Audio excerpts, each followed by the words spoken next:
Hello everybody, welcome back to TechShare Pro 2021 for this evening's keynote session. I'm joined by Emma Lawton, who's going to be helping with the first session this evening. We'll be covering three big topics. Firstly about disability and representation of disabled people in social media. We're going to be looking at how change happens, Vint, Cerf and Haben, Girma with Robin Christopherson talking about how we make change happen at an organizational level and in social level, and then into a final session with Dona, Sarkar and others from Microsoft and other organizations about working with developers and including disabled people in development teams. So really focusing on change and how change happens, and particularly thinking about how we put disabled people at the center of the conversations that we have to enable us to design accessible and inclusive services and products. So we're going to start, Emma's going to kick off with us. We're going to be joined by Dom, if we can bring in Dom, and hopefully Paula. Paula, are you here? Can you hear me? Cool. And Hello. Hi there. So we're going to have a conversation about the representation of disabled people through social media and the power of that to change the world in the biggest possible sense. But I'm just going to set a bit of context, and Emma and I have been chatting about this. And so if I can just ask you briefly to introduce yourself and tell us a little bit about what you use social media for and your input in this particular session, and then we'll come back round and I've got some more general questions to get us flowing. So over to you first, Emma. So I'm Emma Lawton. For those of you that haven't heard me speak already, I'm co-founder of More Human, and we're building events, a platform to help anyone create really great events. I use social media really to kind of share my story and to try and make it easier for people to understand what it's like to have Parkinson's, whether they live with it themselves or they feel like they've got a friend who also has it, or for kind of medical staff and people like that to understand actually what it's like. And generally just kind of awareness building is the thing I use it for, but also for fun. I enjoy doing it. So yeah. Cool. Dom, how about you? This is partly your profession, partly your interest, personal interest. Yeah, absolutely. So I'm Dom Hyams. I'm head of strategy at Purple Goat Agency. We think the first and only disability specialist influencer marketing agency in the world. So in essence, what we do is we work with brands of all shapes and sizes to essentially create representative and authentic campaigns utilizing disabled social influencers. Cool, thank you. Speaking of which, Paula. Hello everybody. Thank you so much for having me on board. My name is Paula Carozzo, and I am an inclusive activist, a disabled influencer, and a disabled model. So basically, my role in the social sphere is to represent people with disabilities in the industries of entertainment, fashion, and talent, as well as activism. I am in Miami, so I work with lots of lobbying and political groups to enhance and reform and redefine disability in accessibility in the city and in infrastructure as well. Fantastic. Well, just to set some context, we've been talking today at TechShare Pro about a number of different areas, but one thing that jumped out at us a lot, we're talking about changes in the workplace, and enabling disabled people into the workplace. And we were talking about the technologies that enable that, and clearly that's our piece is where disability and technology crosses over in terms of the conference. But a big point was really about empathy and understanding and the human cultural changes that are needed in an organization so that disabled people feel comfortable when they're employed and they feel comfortable in terms of the work they do, they're able to be productive, that the colleagues around them feel comfortable sort of sharing information and resources with them that are valuable for each of them. You know, a lot of that's very human, and I think a lot of it is about understanding and recognizing people's needs, and equally a lot of people feel some of those barriers and taboos are sort of probably in the way there. It's not a technical solution that's needed at that point, it's much more a human solution. Yeah. And I think what we were saying when we were just chatting about before is, the whole thing about social media, it's not filtered. It's much more about direct voice and understanding of individuals, and I think that's where we want to kick off. Really, is your experience of that shift as people start to take control of the media, and social media being as powerful as any other medium now. Presumably, that's where it starts. And you're saying it's fun, but it's also you get out there and do what you want with it, can't you? It's that freedom to say what you like. I think when I was first diagnosed, so around 9 years ago now with Parkinson's. there was a lot of content out there, but it was all kind of quite curated. It was from the charities, it was kind of from official sources, and a lot of it was kind of older people's Parkinson's. I mean, that's kind of the traditional kind of Parkinson's. And I didn't see myself represented there. And then I remember going to see my nurse and saying, I'm actually really struggling with my diagnosis. I need some help, maybe some therapy or something. And she said, I'm going to send you to meet this guy, David, this guy called David Sangster, who I know you've spoken to as well. And he's an incredible guy, diagnosed at the same age as me, but a couple of years before me. And he was making content and putting it out there, and he had a group called 1 in 20 Parkinson's, and they were putting all this amazing stuff out, and it was real videos and real honest stuff. And that's what I needed to see. I needed to see people like me who were making it. And there's room for the stuff the charity makes, there's room for the things that are made that are official, but actually that saved me. I have to say that saved me, because I think knowing there were other people that were going through the same thing, and I knew that I wanted to make the same sort of content that would help other people immediately. So. And Dom, in terms of the work that you do within the agency, I mean, there's a degree to which that's what underpins a lot of it, I guess, is that the influencers that you're representing and connecting into brands, first and foremost, they want to be heard and they want to present that story of their lives. And clearly brands want to hear them now. That's what's joined it up now, isn't it? That sort of authentic voice sort of that they're looking for. Yeah, absolutely. I think a lot of the time we don't see representation that actually represents the real individual. We see this kind of pastiche of stereotypes in our media, and social media is so good at cutting through that and providing a real nuanced depth and authenticity that we don't necessarily see anywhere else. And the kinds of narratives that we can tell can be actually quite complex, and they can be really insightful, engaging, entertaining, and creative. And you just don't get that maybe from someone in a wheelchair in an advert that's been put there for just representation and only representation, and doesn't have that kind of depth of thinking and understanding behind it.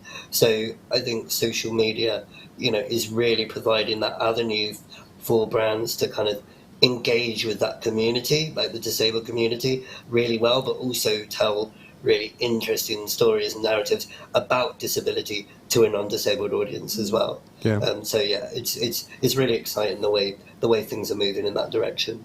And Paula, I'm guessing your experience is the same. Of course, we're UK based. I'm guessing in the US it's a very similar picture in terms of the influencers, and that filtering, the lack of filter. It's your story you're hearing, and I'm guessing that is a refreshing change around in exactly the same way as it is for us with our media, that it's your story, you're telling it.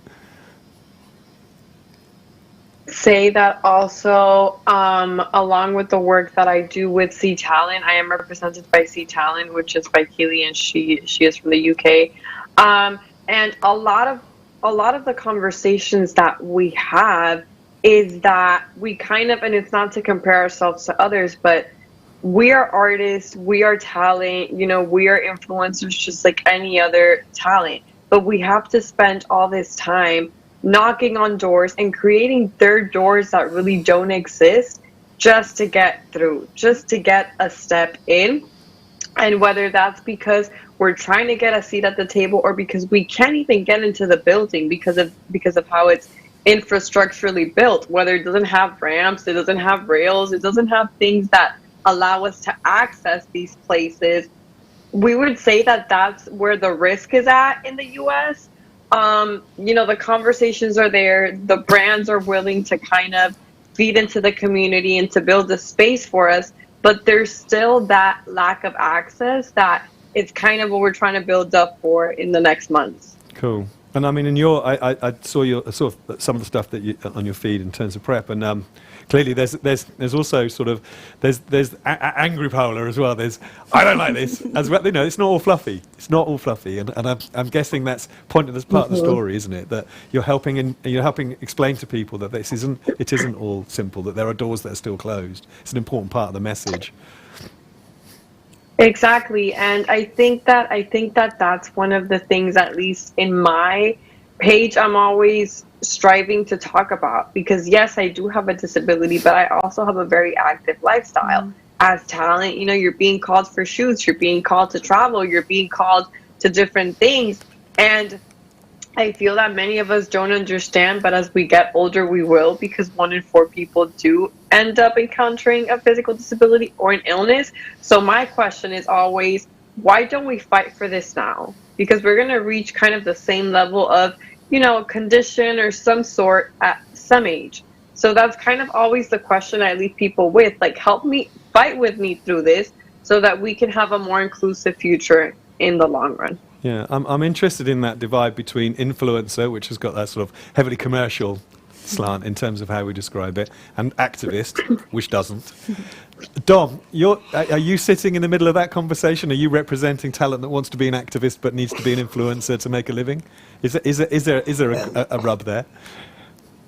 Yeah, so just to say, I actually can't hear Paula at the moment, so I'm not quite sure exactly what you were saying in that conversation, but absolutely the word influencer is really charged, and there's both creators, activists, however you'd like to call them, that absolutely don't associate with the word influencer, and similarly for some brands, that's a word that they don't want to associate, and they much prefer to think about ambassadors or something like that too. So I think that we're going to move towards a word of like creators more than influencers, because I think as the market develops more, we see more and more, different ways of expressing themselves in terms of how they actually approach this sort of market of influence in whatever way you sort of imagine it. But yeah, it can be quite a charged term, and I think that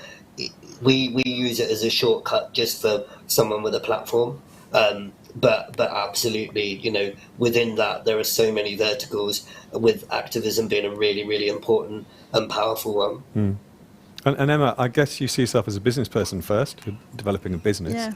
And in terms of the role of influencer, again, is that something that you can exploit in terms of your business nous, and presumably that's part of putting yourself out there as it draws people into your products and services? It's an interesting one, because actually I have this sort of play off probably similarly to these guys, but in a kind of different way, in the sense that I sort of find that I want to be honest about my Parkinson's, because I want to put that out there for the audience that read into that, but actually at the same time I don't want to put investors off from thinking that I'm someone that's flaky and doesn't turn up to work. It's kind of, how do you get that balance of showing the real self, the real you, and actually be authentic, but actually not worry people that you're not going to be able to do a good job. And I think it's the thing that a lot of people have, and why they don't tell their workplaces. A lot of people don't tell their workplaces that they've been diagnosed with Parkinson's in the early days, because actually, if they don't have to, they don't want to have that fear of someone going to think I'm not good at my job anymore. I'm not going to be able to carry on.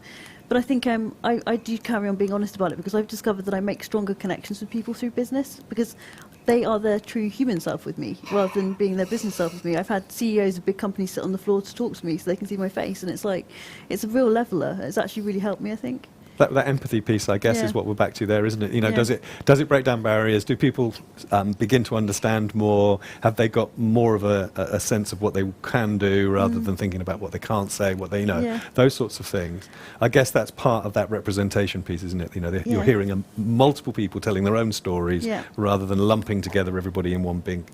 Let's say, right, you're all the same. Clearly, that's the shift, isn't it? Yeah, when I first started making content, it was all about me making it pretty and making it sort of beautiful and well edited and things like that. I spent far too long putting makeup on before I did it, and I think when I did my 365 days of video blogging, literally at the start it was all very kind of beautifully done, and by the end of it it was very just raw, another very day. real. Yeah, because I realised actually that was benefiting people more. I wasn't helping anyone by showing this kind pretending. of polished kind of look, which is not me at all. Paula, how much does that affect you in terms of how because you've got very glamorous image side to your images, that you're sharing, and equally that, not saying that's inappropriate at all, but is that sort of, is there any time when it rubs up and you go, actually, no, I don't think I want to look like that today? That's actually somehow created an image for myself that I just want to make sure I've got control of there. So I kind of divide it up by platform. So Instagram is a very high profile, pretty platform for you to receive the engagement and the traction. But TikTok is more of like, let me just be myself and let me be real. Now, that doesn't mean that I don't show up every day on Instagram just, looking however I want to look. There are some pictures on my Instagram where I'm just pretty natural and I'm just being me. But then if you go to my TikTok, it's like, oh, that's the real her cracking jokes. That's the real her just showing up one day in a bun and sweatpants. However, but that's because that's the kind of content that TikTok consumes. So I kind of break it up. And then, of course, at the same time, for you. And I mean, as long as the story is good and as long as you know how to be a storyteller, you're going to get traction, you're going to get engagement. And going back to being the influencer and the activist always comes in because when you're creating awareness and when you're sharing a story and when you're including people in a lifestyle that they're not aware of, that's activism. So for me, it's more of like dividing up the platforms and just knowing what's going to do best, what's going to get more traction, and behaving on that. Cool. Dom, again, I don't know whether you heard all of that. We were talking about different platforms. Paula was describing how she presents herself on different platforms. Do you find that brands are coming to you and asking to respond in particular spaces? I mean, is it being directed by the brands and saying, I need someone who can do TikTok in this style? What is that sort of, I guess, the relationship with the purchaser at that point, isn't it, the client? Yeah, absolutely. So I didn't hear that, just for clarity. But we are really sort of, showcasing ourselves as an agency as the experts in creating an authentic narrative. And so for some influencers, if they put their message out on LinkedIn, that's not going to land as well as if they put it out on TikTok, as an example. And I'm not sure what you were just discussing with Paula, but we absolutely see, things moving in certain directions, like with TikTok is growing at pace. And so, we're seeing more and more brands wanting to kind of jump on that bandwagon and utilize the power and the growing power of TikTok. I think that it's really exciting as a platform in the sense that, it's much more about the content itself rather than it being, like Emma said, around it being really pristine and perfect that you might see on Instagram or, so we're seeing this kind of evolution of social content where actually, just getting the reality out and the narrative or the creative out is way more important than whether it's, got a lovely filter on it. Obviously, there are instances where, if we're doing a campaign that's relevant to business or kind of got longer form written messages, then that's still something that kind of linked in and works really well there. And similarly, sometimes on Instagram.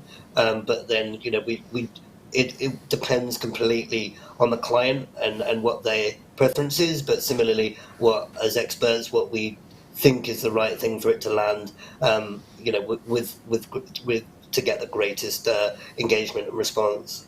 Cool. So Emma, you mentioned the example of the CEOs you've been chatting to.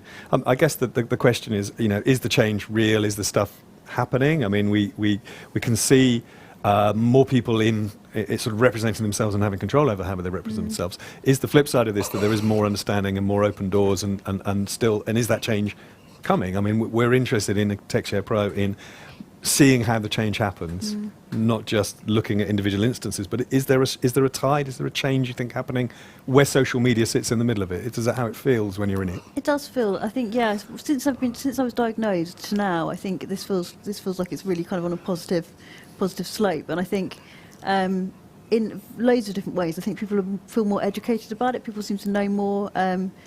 Maybe they only know a little bit, but they know something. I've had people approach me in the street and I've said, oh, I've got Parkinson's, I'm kind of struggling a bit. And they said, oh, it's okay, I know, I've seen programs about it and things like that. So the more people get out there and tell their stories, the easier it is for everyone else that's living with it to be able to kind of not have someone look at them funny and think they're drunk or, what have you. And I think, it definitely feels like it's going in the right direction and it's exciting to see where it goes. And I feel like if it carries on like this, it might get to the point where people actually know more about it than actually you'd expect them to, and you find them kind of explaining stuff back to you and saying, actually, I think it could be really positive.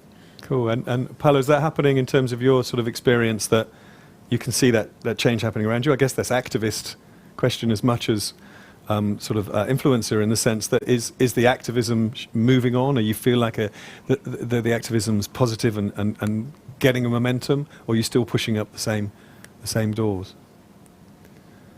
I would say from when I started up to now, I do feel like the world is becoming more inclusive, and I do feel like people are beginning to feel responsible for the way we are treated and for the way we're integrated into society, because people are realizing that we are part of society just as anyone is. And I do feel on the lobbying side of my work, a lot of companies, cities, as institutions, are also very interested in integrating diversity, inclusivity, because they actually see a responsibility factor being held. They actually see unemployment rates that can be decreased if we do get people with disabilities in the workforce. They do see a difference in between the Social Security and actually hiring people to kind of, not to avoid Social Security, but to kind of get people off that and get people into the workplace.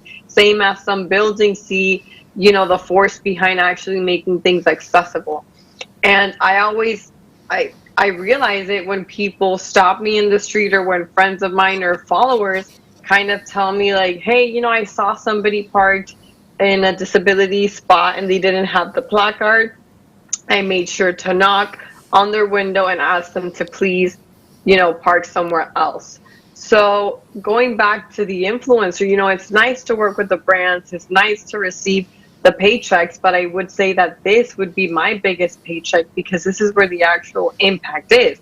This is where the actual change is. Yeah. So that's really powerful. Thank you. Dom, again, I'm not sure that you heard that, but Paula was making the point about the paycheck being in the activism. Yeah, you definitely heard that bit.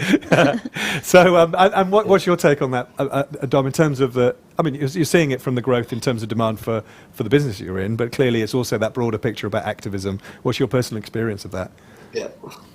Well, I think that 2020 was a really powerful sort of education for us all, not just through pandemic and that kind of thing, but also Black Lives Matter, and we all, I hope, had this sort of self reflection and educational moment where we felt that we have to upskill, and that this is a really valuable time to learn. And I think that social media gives us the opportunity to do that with disability in a really safe space as well. So I think that there's no excuses now for people to not have some baseline knowledge, but similarly there's kind of the duty, and hopefully it's going to become more apparent that that there is, from a corporate perspective, people just need to educate themselves and understand a bit more now, and because the information's out there, and there's no reason to not be inclusive, and there's no reason to say something that's totally preposterously awful in terms of your language. I think that we're all on a journey and no one's perfect, but it's utilizing these tools, and social media is an amazing tool for it, for that kind of educational aspect, and finding voices that you find interesting but can also really educate you, and there are loads of them. So that's one thing that people should definitely take away, is if they're not already kind of following people that can help steer them and educate them to find out more and be a better ally, then absolutely that's something that they can take away today. I'm glad you dropped in ally, actually, because tomorrow's all about how to build allies, how to grow, how to influence people, and I think that clearly what you're doing is you're reaching out beyond what traditional media may be able to reach as well, because you're connecting in on a more personal basis through networks, and connecting across a human level. That's just people saying, "Oh, I love what you're doing, and I want to find out more about it." And it happens that there's another element in it that's to do with your own personal life. That's fantastic. I mean, I've really loved this conversation. Emma, is there anything particular you want to say about what happens next? How things are going to change? Are we going to see more and more social media? We're going to more and more influencers? Is that what we're trying to grow? I hope so. I mean, I feel like the kind of as the next generations come through, it's just kind of people kind of taking over the baton from each other and keeping that content going. Because I think I noticed, as Parkinson's gets harder, it's harder to make that content. It becomes much more difficult to actually physically make it. So we almost need the kind of next generation of people kind of coming through and making sure they're doing it as well. And I think they will do, because they are using social media so, prominently for everything they're doing, documenting their lives anyway. Yeah. Everyone is. So hopefully it will become kind of common practice. There'll be more stories out there from more different people. So I really hope that'll be the case. And Paula, next generation, is your demographic all principally of your age rather than mine? Are you principally talking to young people through sort of social media channels? Is it very broad? How far does it reach as we start to draw people into these stories? My age ranges span from 18 to 44. So there's actually, it's impressive to me because from, a lot of people don't speak about adulthood and disability. The conversation of disability kind of stays in childhood. These are your treatments. This is what you're going to need. But there's a big part and a huge conversation to be had in adulthood and disability. And that's why I think my age group spans up to 44 years old. And also, people every day are more willingly to be educated and are very interested in learning more. Because as we all know, the future is inclusive. And if you don't want to get inclusive, you might be knocking down a huge part of business, a huge part of integration of so many ways. So it's a positive message that people need to get into, yeah. And finally, Dom, in terms of that mix and the way that brands are coming to you, are you seeing a shift from, I mean, at one point you can imagine it may have just been TikTok and teenagers, but I'm guessing that's not the end of the story for you in terms of the breadth of the representation that people are looking for. Yeah, we're seeing kind of different verticals crop up almost overnight in terms of how social media and disability is represented in social media. We work with business influencers, lifestyle influencers, homeware influencers across all age brackets and all platforms, and that's only going in one direction. And similarly, in terms of the brands coming to us, that's also growing at pace, which is obviously great from our perspective. But we're working with some of the biggest brands in the world and on international campaigns. So that's only something they're becoming more aware of and realizing that it's has to become part of their marketing strategies moving forward to ensure that kind of voice of disability is harnessed in their work. Fantastic. Well, thanks so much. That's been fantastic conversation. I'm so glad you joined us. Paolo, thank you so much for coming in. Dom, brilliant to see you. Thank you so much for your contribution. Emma, wonderful to have you here. I think that's really positive, isn't it? I think there's something there about the control over the technology that we started with, that this is unfiltered, this is something that we have control over, and I think it's changing how people understand and see the world around them, and that can only be a good thing, and I think it's a really positive story to share, and I'm so grateful for you for joining me today to share it, so thank you so much. Thank you. Thank you. Pleasure. So, on with the show. Thank you so much, Emma, for your contribution. We're going to now hear from three people who had a conversation. Robin Christopherson, who's the head of digital inclusion at AbilityNet, met with Haben Girma, who's a disability activist from the US and a human rights lawyer, and Vint Cerf, who works for Google and is known as a father of the internet and invented lots of the technologies which underpin the platform that we're so familiar with now, many, many years ago. He's a futurologist, I guess. He's interested in how the world is changing around us. Haben's interested in how technology and disability and activism intersect and how the world changes. Robin met up with them to talk about how we make the world a better place and what sorts of things need to change. So I think you'll enjoy this. I am so honored to have two amazing guests for this session. This session is with father of the internet, no less. And, we could talk about what that means, but I think a lot of people already know, but take my word for it. This is one of the inventors of the internet, Vint Cerf from Google. Thank you very much indeed for joining. I'm so pleased to be here, Robin. Thank you. And also Haben Girma, who, from the introduction, as you have just heard, is a brilliant advocate and somebody who is an inspiration to me in the tech that she uses. Thank you so much, Haben, for joining us.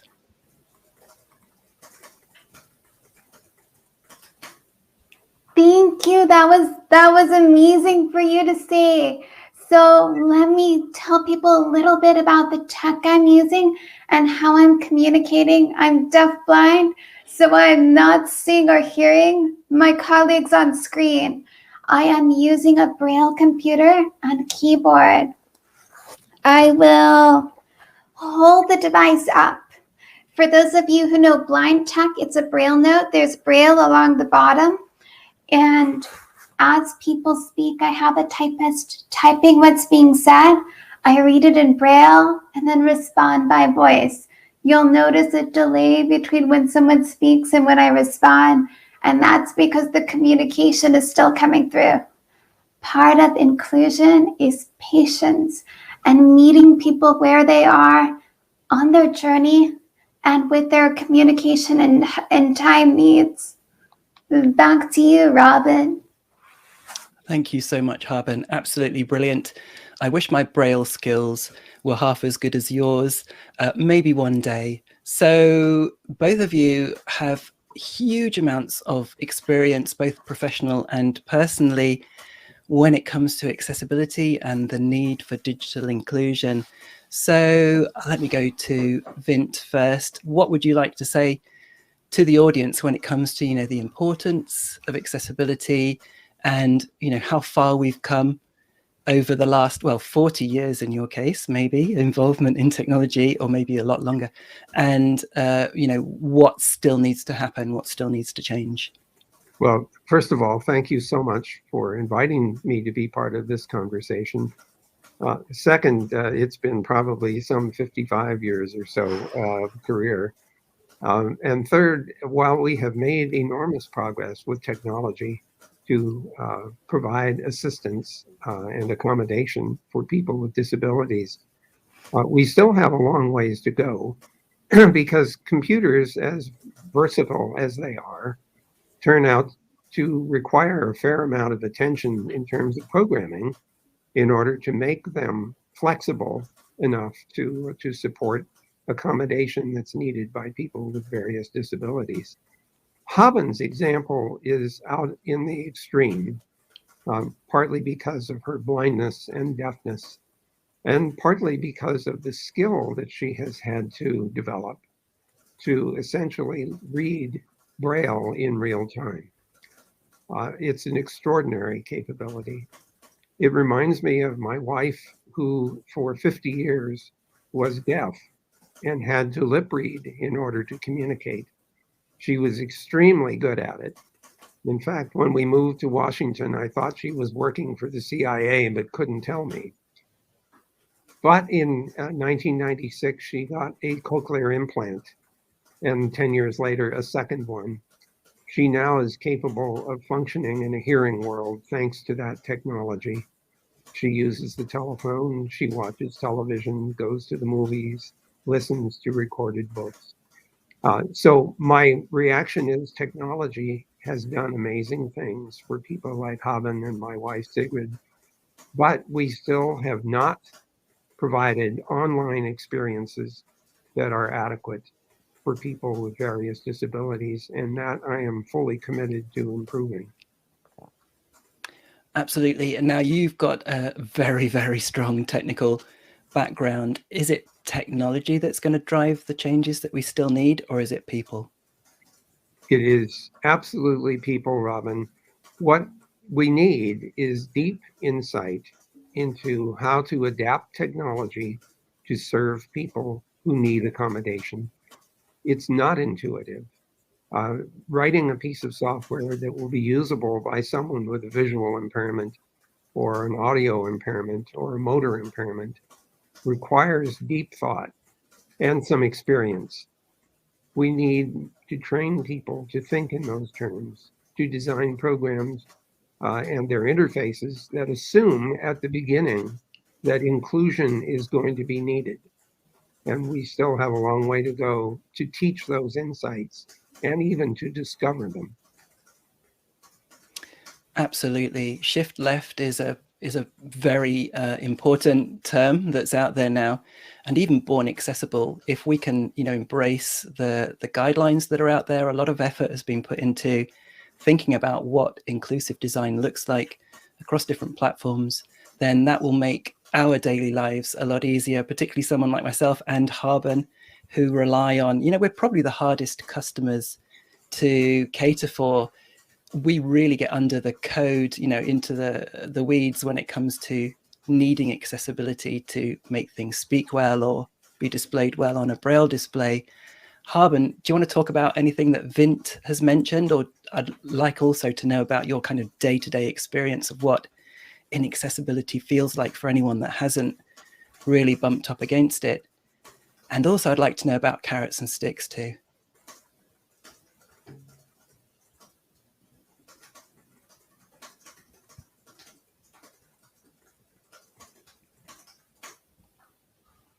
I want to emphatically affirm what Vince said, that it's people who are going to drive the future and drive the tech. And when I say people, that includes disabled people. I think when we have more disabled people working at tech companies, Google, all the other tech companies out there, then our tech will be a lot stronger. And when we have people who come with different lived experiences, disabilities, gender, race, then we will have tech that actually reflects the human experience, which is incredibly diverse. So we are getting more diversity, but it's slower than I would like. When I started out in my education, my first semester at college, I really wanted to go into computer science. And I already had Braille computers back then. I knew the power of tech to increase opportunities if it was designed with access in mind. And I wanted to be part of that change to create tech that's fully accessible. But the computer science and math programs at my university put up barriers after barrier that made it really difficult for me to excel in the program. I still got excellent grades, but the professors made it clear that I was not welcome in the class. And I eventually switched over to sociology and anthropology. I've since learned this happens a lot to disabled people who try to go into these fields, especially disabled women of color. And that's going to leave us with tech that has more barriers in the future. So we need more people to help drive better tech. And one way to do that is to make sure our schools are removing barriers so that disabled people can excel at the schools and go on to work at companies. And the companies need to remove barriers, digital barriers, physical barriers, social barriers, such as assumptions that blind people can't use computers, which is ridiculous, but that assumption still exists. So there are many barriers we need to remove so that people in all our diversity can help drive better tech and more inclusive tech.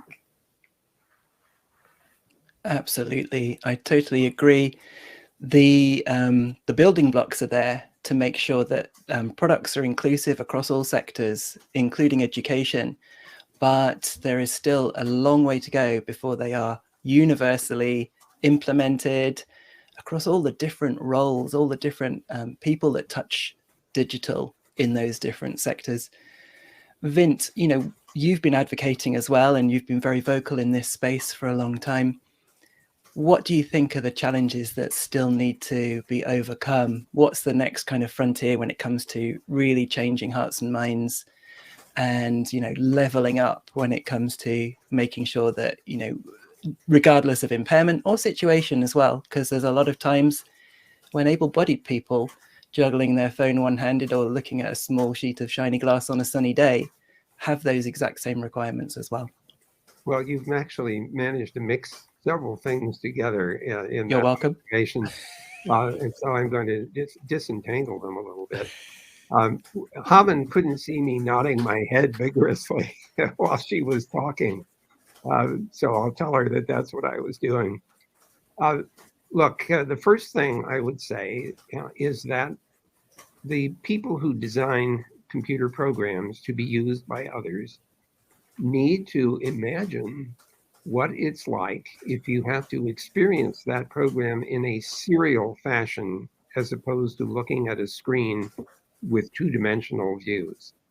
If you have to experience a web page serially, then the designer of the web page has to think about, what does that mean? How should I present the information that's on a screen to someone who has to experience it in a serial form, whether that's audibly or, in Haben's case, in your case, possibly with Braille.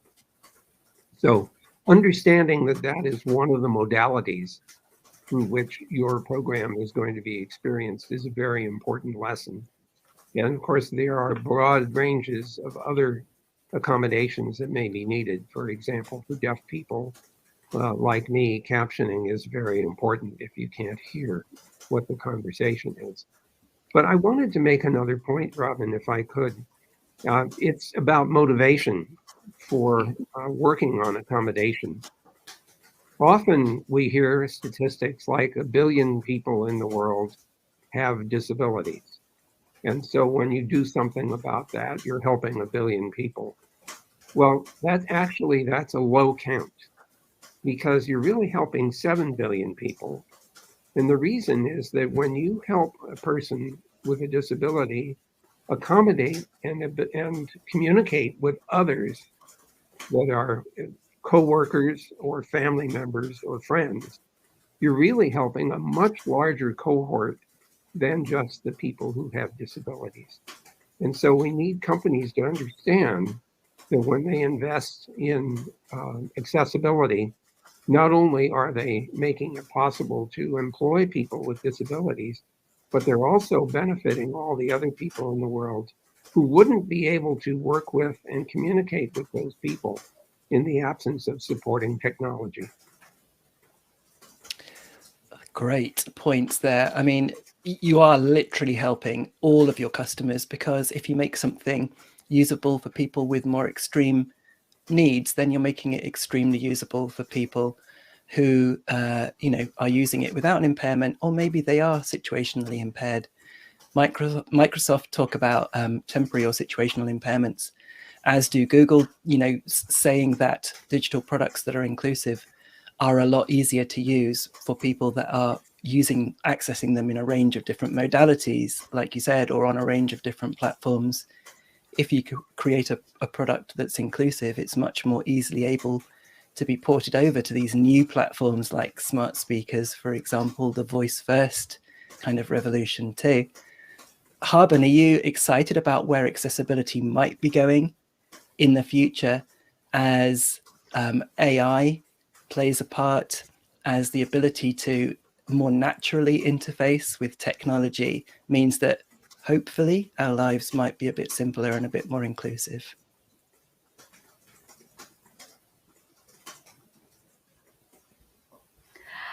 I want to address something I noticed that happens in the accessibility community.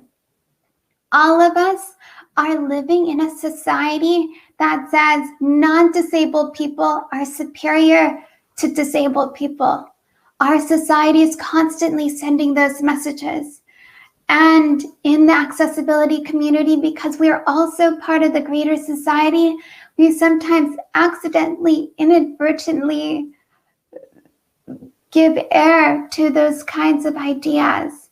So when we talk about accessibility, let's be careful not to say these kinds of experiences are normal and these kinds are extreme, because it helps continue the hierarchy of non-disabled people being the ideal customer, the ideal employee, and disabled people being the problem, the other, the extreme employee, student, customer. So as we move forward, let's also be careful in the accessibility community not to continue that. And AI, like all tech, is created by people. And people are complex and human, and part of that is having biases and mistakes.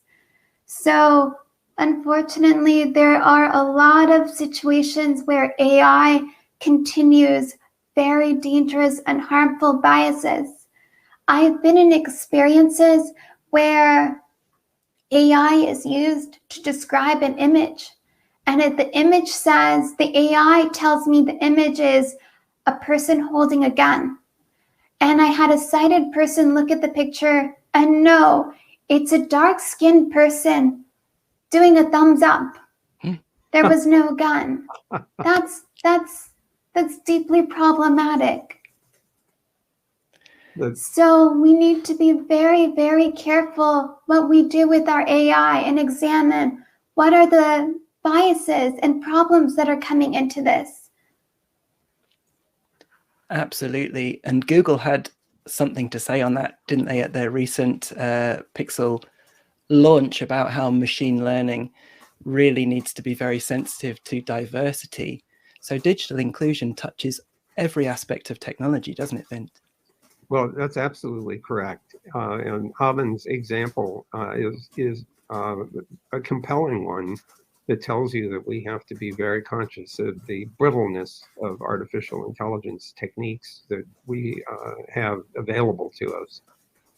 I wanted to bring up a couple of things that reinforce what Haben was saying. The first one has to do with this idea that people with disabilities are somehow less able. Even the term itself in some ways is a problem.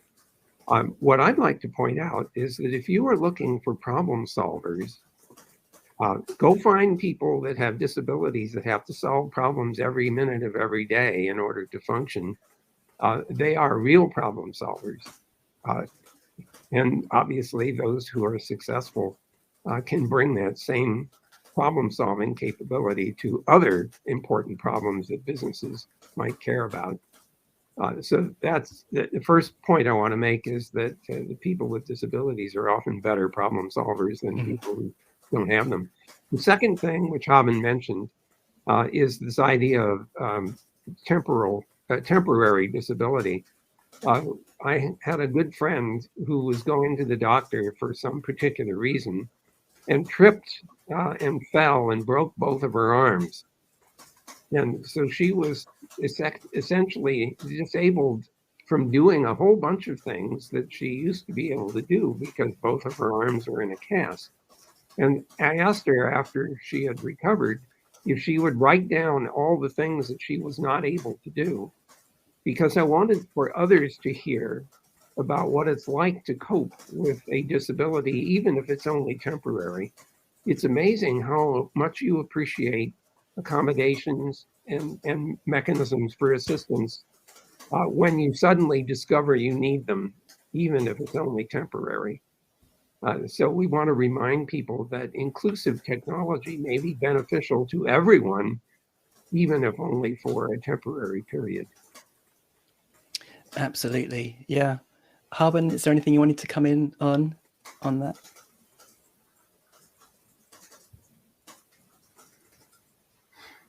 So that example that Vint offered of someone losing the use of their arms temporarily, voice recognition, voice to text options, those help so many people. Also people who are multitasking, like people who are driving, even though they shouldn't multitask when they're driving, they still do. And they take advantage of features like voice to text communication and voice operation. So people with temporary disabilities and people with long-term disabilities that involve various areas, those offer opportunities to create solutions that help people with disabilities and non-disabled people who find themselves temporarily disabled. There are so many excellent reasons to invest in accessibility. Absolutely. You were mentioning earlier about how there is a danger that we can label disabled people as other, or, not the norm. And you're absolutely right there. And as Vint kind of alluded to there, there is huge benefits from having diversity within your family, within your friendship group, and certainly within the workplace.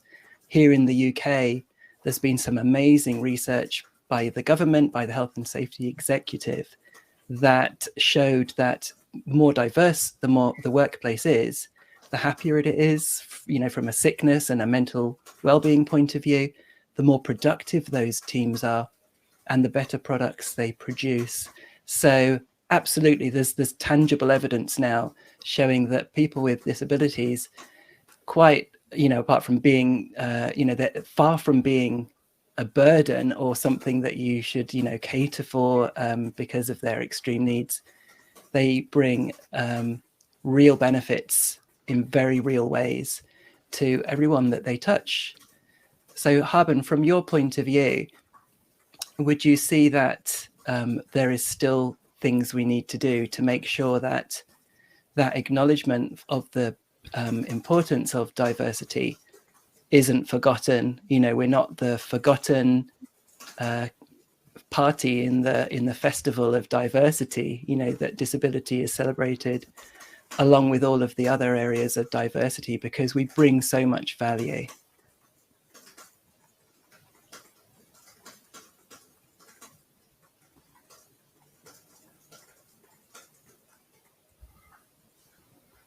Yes, I think it would be amazing if organizations addressed each individual as an individual. So right now, a lot of design thinking around, for example, employee spaces, websites, apps.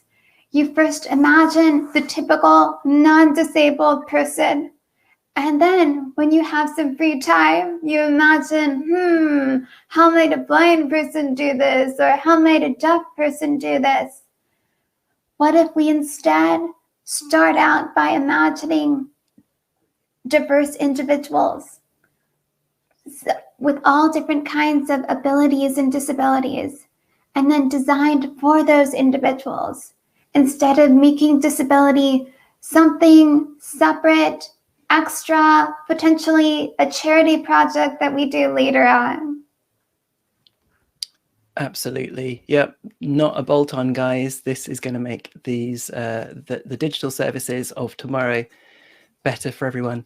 Vint, any areas that we haven't talked about that are dear to your heart when it comes to where we are now, particularly that, you know, all that COVID has presented us with? Oh, well, COVID certainly has done some interesting things to our society. The first one is that it's shown us that we can work from home.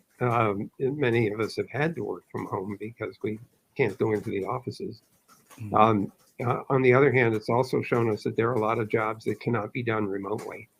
And so we see significant disparity in terms of inequity, in terms of what work can be done using the internet and other similar tools, and work that has to be done in proximity to others. Supply chain weaknesses have come up. These are all topics that are top of mind for many people. But of course, the theme of this conversation is disability and inclusion. And I'd like to point out that Haben is right, that if you start from the premise that your product is going to have to be used by a wide range of people with varying capabilities, and so you begin from on the assumption that it has to be functional for all of these people, even if they can't see or they can't hear or they have motor problems. It forces you into a very different design mindset. And I really like it a lot because it may create much more usable products as a result for everyone. There's an organization called Lime Connect, which I have supported with my Google hat on for a while. And one of the things that we do every year is sponsor a video contest for people with disabilities to explain in a few minutes or so what it is that they do in order to accommodate their needs during the course of the day. And the reason that I like this contest is that I want people who don't experience or haven't experienced these kinds of challenges to appreciate the creative ways in which technology and clever thinking allow people with disabilities to function just like everybody else. So that first point is we should be attentive to what those creative solutions are. And finally, I think it's very important for people to appreciate that disability is something which is only relative. And people like Haben and yourself, Robin, show that you're capable of doing a wide range of things that others might not imagine possible. It looks to me like we are going to run out of time soon, so I guess we should keep that in mind as we finish up our conversation. Absolutely. Your disabled friends and employees should be people that you would really like to get to know, because we can learn a lot from each other. Haben, is there anything else that you want to add there?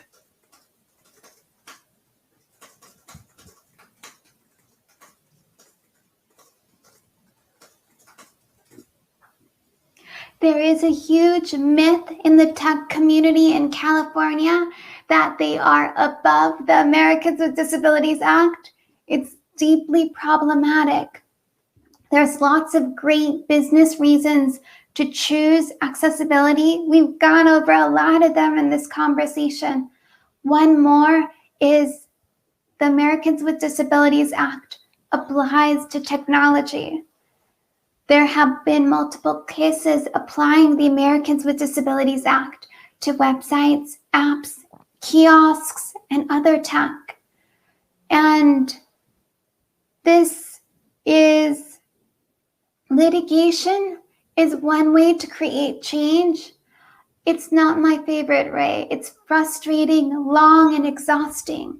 It would be better for tech developers to choose inclusion, given all the amazing reasons we've offered. But if someone is very stubborn, very difficult, and still doesn't get it, there's the ADA. And I know in other places there are other laws, like in the UK.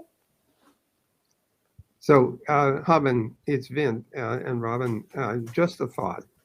The first thing is that if we really want to be a productive, create a productive world, the first question we should be asking is, how can I be helpful to you? How can I make you or help you be more productive? That's the first question you should ask all of your employees, regardless of their abilities. But the second thing that Haben brings up is that the law is one tool, but social change is the more fundamental piece here. We need for people to understand that people with disabilities are like everybody else, except they need a little help. And we should all want to make sure that help is available as part of our society. So changing attitudes is a vital part, but you can't force people to change their attitudes by simply passing a law. You might be providing carrots and sticks, or maybe mostly sticks, but what you really want are carrots. And I think Haben's point is exactly that, which is to create carrots for people who want to be part of the solution to accessibility and inclusion.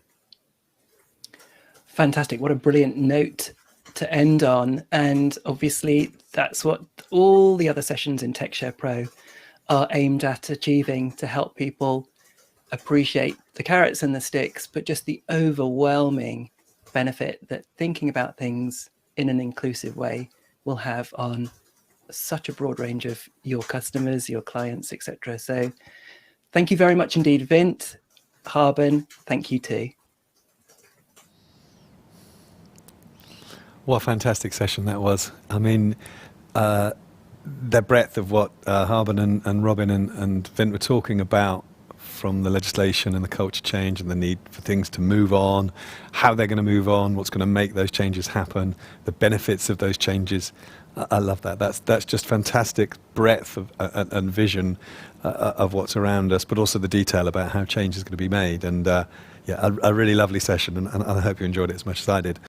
So we've talked several times today, and we've been talking generally about disabled people in the workplace, part of the theme around our policy day-to-day. And we've also talked about the way that we change design and we get people to build inclusive and accessible products from the start. And we've also talked about representing disabled people in the workplace and through social media, as we were earlier. So this next session is brilliant. It brings together loads of those bits. And I'm pleased to welcome Dona Sarkar from Microsoft and her panelists, who she'll introduce. Dona, we're going to cover that ground where you've got people in your teams who are actually building stuff and with their own lived experience and the impact that's having on the teams around you. So I'm really looking forward to hearing that crossover and the way that it's changed things within the teams and some of the practical experiences of you guys in terms of working in that way. So I'm really looking forward to this one. Please take it away. Thank you so much for having us here with you today. What an honor it is to follow the father of the internet and Habina, who are such role models to all of us. Yes, in the disability community, but also, you know, the world at large, because we're using the internet to have this conversation. So let's be a little bit grateful for that. Hello, everyone. Thank you so much for joining us. My name is Dona Sarkar. I head up accessibility tech for Microsoft.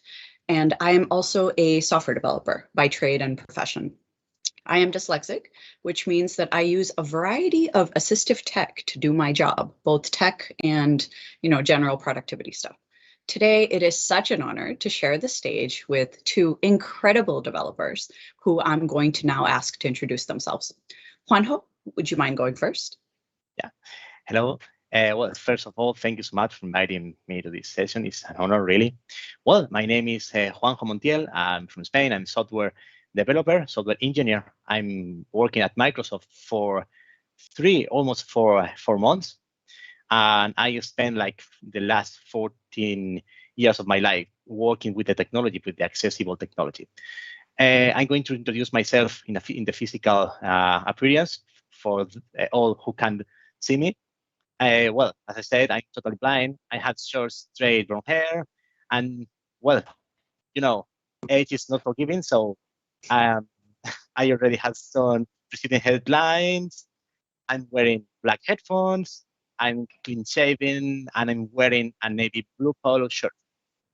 My eyes are light blue. Even you can see because usually they are half closed. And, well, as I said, I'm totally blind, so I use a screen reader. It's like an assistive technology to work with my computer in my day-to-day work. Fantastic. Thank you, Juanjo. I should have done a visual description. I didn't. I am sitting in my home design studio, which has been my home office for the last 2 years. I'm surrounded by a bunch of very colorful fabric. I am light-skinned woman with long dark hair. I'm wearing a floral dress that I made myself. For any ladies out there, yes, it has pockets. That's where the battery sits of my microphone pack. Next, I'm going to ask Tom Nabarro to introduce himself. Tom? Hello, my name is Tom Nabarro. I am a white male, shortish hair, slightly chubby face, and very disheveled beard, and wearing loads of layers because it's freezing in the UK. I'm a father and a husband. I've got two young boys. I'm a tetraplegic or quadriplegic, depending on your preference of terminology, around C3, C4, so no voluntary limb movement. So I'm a software engineer. I've been working at Intel since 2015.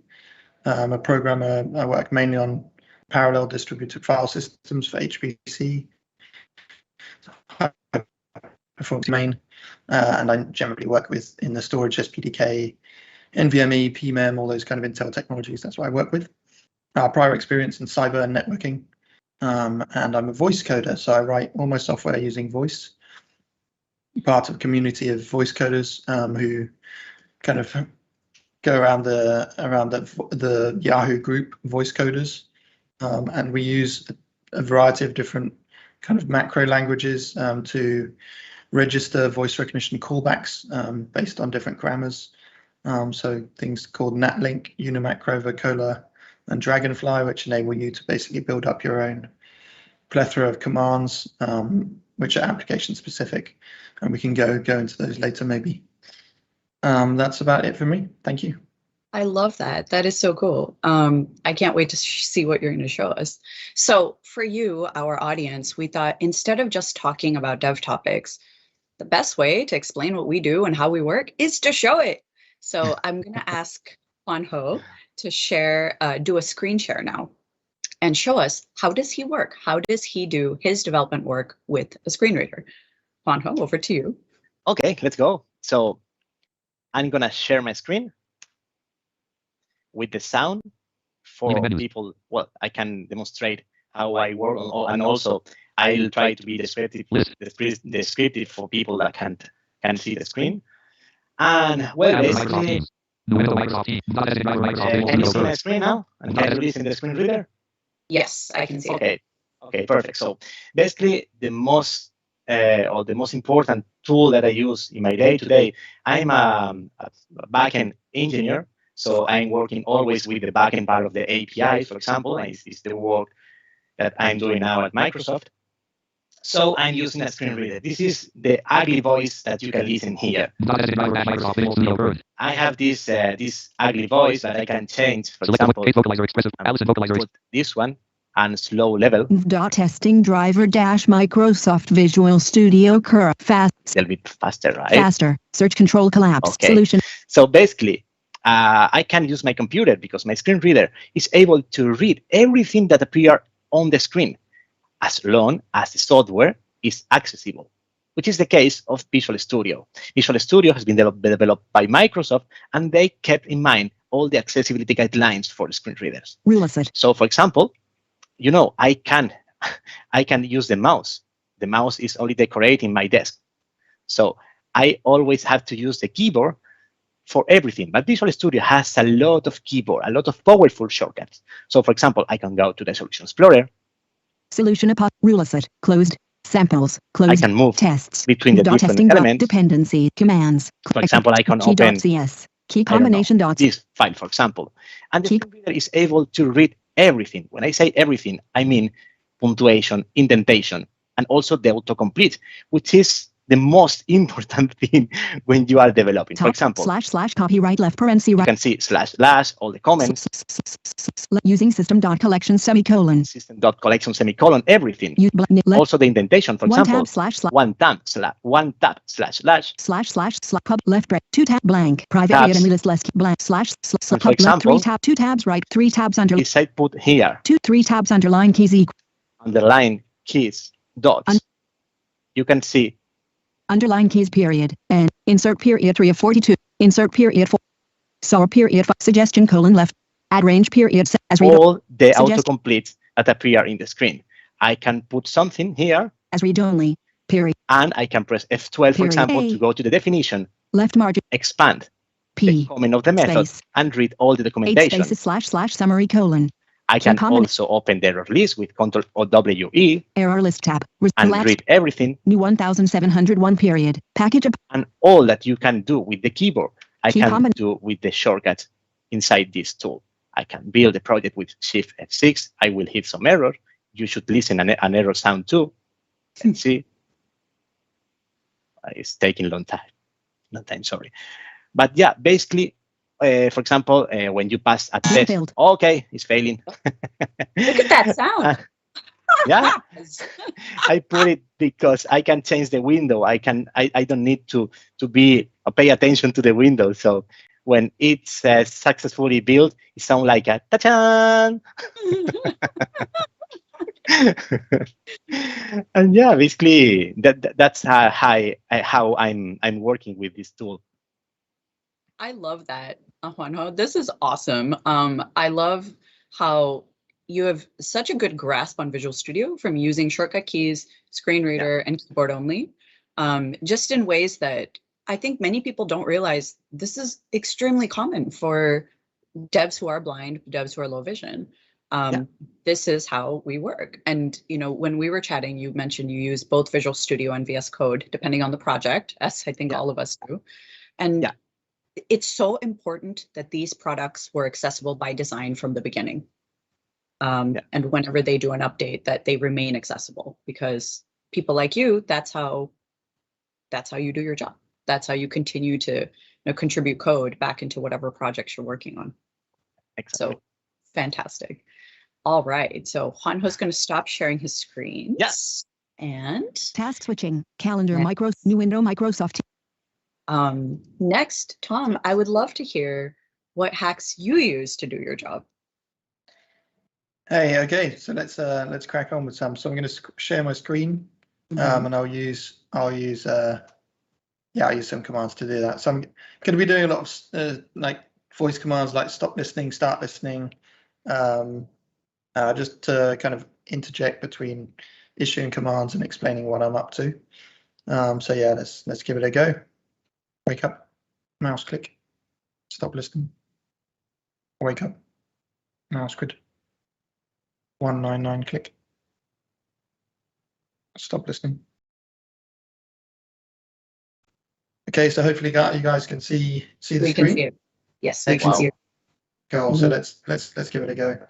Okay, so I'm going to keep my notes up on the screen, partly so you can kind of follow along, but also for my own benefit, because I'm only showing one screen. Wake up, mouse click. Wake up, mouse click. Close window. All right, so my kind of dev stack in terms of what I have on my laptop is Dragon Naturally Speaking, which is now a Microsoft product. Windows 10, VirtualBox, CentOS 8 as a dev VM, and NVim as my IDE. So yeah, I can first of all explain, like I was thinking about a way of describing the kind of chronological order of how I develop. So the first thing is when I boot the laptop. I've got some scripts on startup to help with things being hands-free. So I can show you it's a small Python script. It's called Device Watch, and it basically just monitors for COM events so that when a headset gets plugged in, it will automatically boot Naturally Speaking with the right profile, because I have different profiles for different types of headsets. So let's have a quick look at that. Wake up, folder win scripts. Wake up, folder win scripts. Press Delta. Delta. Down 10. Delta. Delta. Context menu. Down 3. Down 10. 10. Enter. Press Windows left. Window. Flow start. Down 7. Context menu. Down 2, enter. Stop listening. So here we can see, yeah, I took a while to find it because I wasn't looking properly. But this basically just looks for the device IDs, and then it will boot the Naturally Speaking with a specific profile based on when it finds an event that matches a known list of IDs. So yeah, I can do some Python and COM programming through Windows, again using one of these Windows IDs. But really, I do most of my development in Linux, so we'll move on to that and show that. But the way that I manage different applications in Windows really relies on, as I said, the list of kind of applications that people have built up within the voice coder community, and they're all ways of very simple mapping very simple keyboard macros to command grammars that can be triggered on detection by the voice recognition engine. So let's have a look at those. So if I say edit commands for any specific window in focus, it will bring me up a list of the keyboard commands I have for that application. So let's have a look at some of those. Wake up, edit commands, close window, close window, close window, edit commands, press Windows left, stop listening. So there you can see for each application that you have in focus, you have a different list of keyboard macros. Some of them are very simple, some of them a bit complex. These are very basic ones, but for example, the ones I have for PuTTY are quite varied because they issue terminal commands on the VM. And so there's quite a few of those. So let's have a look at those. So now I'm going to show you also a bit about window navigation. So I've registered a few registered a number of commands for navigating about Windows. So navigating the taskbar, for example, as you can see, it's over on the right. That's so I can kind of navigate between those. So let's have a look at that. Wake up, launch 3 down. Close 2 down. Launch close bottom. Launch 2 down.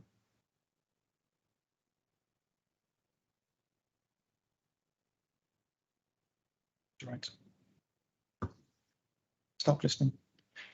Wake up, app switch. So those are just a few ways of navigating around Windows. Obviously, most of those are keyboard commands or voice commands mapped to very simple keyboard macros. So let's move on to launching a dev VM. So you can see the terminal on the right. That's just a PuTTY connected to my local VM. That's where I did my development using Z Shell and NVim and so on. So I'm quite backward in the way that I develop, but there we go. It works for me. And I generally spend my time hacking with the various Vim plugins to make things work. I program mainly in Golang and C. So there's some low-level fun in there. Lots of stuff with concurrency because I work on microservices. For distributed file systems. Yeah, am I nearing the end of time? You are, but this is fascinating, and we're going to book like half an hour so you can walk me through building a project. I know the three of us are kind of like nerding and freaking out over here. We're like, this is awesome. Tom, so tell us about, and Tom will stop sharing his screen because I just have a bunch of questions for you. Like, do you have a directional microphone to do this voice coding? Because I know you use Dragon. So do you use the hardware as well as the software? Or like, just tell us about the setup. This is very interesting. Yeah, so I have a boom mic on my head. It's just a really simple wired USB headset, to be honest. Okay. I've found that over the years, the closer the boom is to the mouth, the more accurate the recognition. So I go for basic. Okay, that's actually really good information, and I will tell you why. So I'm going to share my screen now and show the audience something that I showed these two a little bit ago. So I'm going to share my screen, and let me know, Tom, once you can see it. I can once you see Visual Studio Code. Okay, so I a few weeks ago opted into the Visual Studio, or opted into the GitHub Copilot. I think it's preview still. So just go to github.com and sign up for the Copilot preview, and you'll get in the queue, and at some point you'll get accepted in. But the three of us now have access to this preview. And I, of course, am a C++ dev because I am ancient and that is my language. So I want to show you what Copilot can do. The point is that it is your pair programming assistant. So right now we have, I installed a plugin into, it's a Copilot plugin that for VS Code, which is what we're looking at right now. At the very, very bottom of the screen, you're going to see a purple bar. And on the right side of the purple bar, there's like a picture of a little guy wearing headphones or spectacles or something. That is the Copilot logo. And that's how you know Copilot is running. So at the very, very bottom, it'll have a shortcut key that says like Copilot if you hover. So I've just created a basic C++ file. So it says copilot test.cpp in VS Code. That's it. There's nothing fancy. I haven't imported libraries. I have not done anything. Now I'm going to type the most basic interview question in the entire world. REVSTRING. That's all I'm typing. And you can see that things are starting to complete. So actually, I'm going to do this differently. I'm going to type REVERSESTRING. I typed reverse string, nothing else, and the function completed itself. Now I'm going to hit tab so we can all see it. You see like the basic first thing I ever wrote in C++ thing after hello world show up here. So you see a function that says reverse string, and then the actual function is generated like int ij, char temp, the for loop, etc. So Copilot kind of does this for you if it's something very common that we do over and over again. And I found this really interesting because as somebody who is dyslexic, as someone who is a voice coder like Tom, as someone who is a screen reader coder like Juanjo, this is such a good accessibility hack for developers because you're not retyping the same thing, right, over and over again. And the next thing, Tom, you'll appreciate this. I'm not good at this. I do not have dragons, so you're going to watch me fumble this. I'm using Windows 11. I just hit Windows key H. // return true if number is prime. Wow. Now I messed up. I typed messed up. But the point is that Copilot also, it also works with voice coding. So I am not good at voice coding. I don't have a good microphone right now, and I keep using Windows H, the Windows dictation built in. But I can imagine Tom can do something really amazing with this, and I would love to challenge him. I'm going to stop sharing my screen now. I would love to challenge both of you to come up with a really, really interesting Copilot demo, because with your just abilities in using all of this different assistive tech, I bet you could do something just extraordinarily cool. So that was what I wanted to share with you. I feel that Copilot, while it's not assistive tech quotes, it's really good assistive tech. It can be very, very good assistive tech. And if we can keep building tools like this that help people with disabilities, but also help everyone, I think just the development world will be a better place. I've been using it the last couple of days. It's brilliant, Copilot. Really? Okay, Yeah, that yeah. is awesome. Yeah. I So used it before, and it's incredible that it's able to understand the natural language that you put in the comments to create the functions. It's like it's like magic thing. right, exactly. Like just deriving a function off of comments is like what a superpower that is. It also writes documentation for you. So I'm trying to figure out the best way to do that. So if you write a function, it'll generate the comments. I'm like, yes, someone write my documentation who's not me. Thank you. So we're, of course, nearing on our time, as we knew this would go fast. But what are some parting words we want to leave our audience with? What are some things that you want everyone to know? Juanjo, let's start with you. Well, first of all, I think that it's important to get talent people with disabilities, with people with diversity. Sorry for my pronunciation, guys. I'm trying. English is perfect. Thank you. So I think everybody can bring something important, something new to a team. And if you hire people with disability or people thinking on the diversity, you will have a lot of new things that will be a richer team. And also, as you said before, guys, in order to work, all the tools that I use should be accessible. So please, when you are developing something, keep in mind not only your profile. You have to think that the world is very, very big, and there are a lot of different people with different capabilities, different environments, and you have to try to keep in mind everybody and create accessible products. Because now that I can create product because my environment is accessible, I can create accessible product for everybody. So I think it's a very, very important thing. And the documentation is there. So go ahead. Everyone go try it. Yeah, of course. And Tom, what do you think? I would say open-mindedness. I'd like everyone to be as open-minded as possible when you're developing software. And that's really what a good developer is anyway, because you have to think about all the ways that someone could break your application. So that's already thinking in an open way, thinking outside the box. But don't just restrict it to, pen testing or debug or keeping your code secure. Think about how other people are going to use it and try to enable different ways of using the applications. That would be my 10 cents. Honestly, you just reach a much bigger audience if you think like this. And, the thing I'll leave everyone with, especially all you hiring managers, is if you hire people with disabilities onto your team, you're going to have better products. That is just facts.